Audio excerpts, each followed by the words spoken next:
This week, the Dow pushed past 12,000 for the first time since June 2008.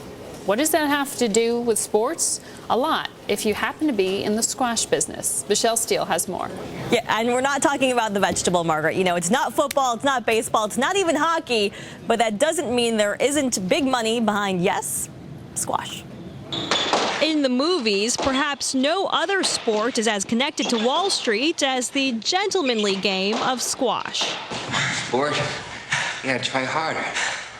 Need some exercise, for Christ's sakes. Let's go, buddy. Push yourself. But as the Dow goes, so goes business for the JPMorgan Tournament of Champions squash event wrapping up Thursday in New York.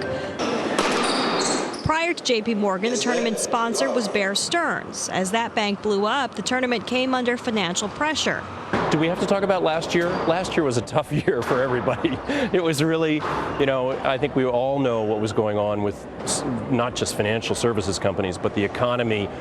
Tournament director John Nimick says they're making more money this year from ticket sales than ever before, going from 5,000 to 6,500 tickets sold, or a 30% increase. A box runs about $9,000 for 4 seats for the tournament, and they're completely sold out. But as the capital markets have strengthened, so has sponsorship for squash. In fact, JPMorgan has sponsored the tournament for 3 years, but this is the first year that they've decided to commit to a 2-year sponsorship deal. Fans flocked around Nick Matthew, the world's #1 player, who said he's seeing bigger tournament prize money. We've seen a big influx of tournaments in the Middle East as well. A lot of money there back in squash, really taking it out to the mass in those areas.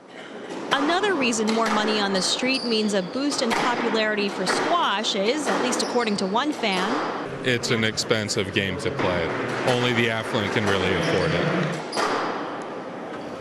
And it's an expensive game to watch as well. You know, those $9,000 boxes, you couldn't get one if you tried. The tournament tells me they sold 17% more of those boxes this year. By the way, Margaret, the finals are tonight, and Nick Matthew, he's in it to win it.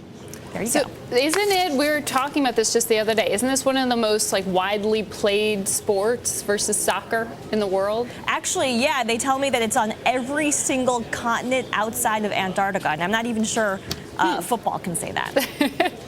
Well, going international, I appreciate it. Thank you very much, Michele Steele.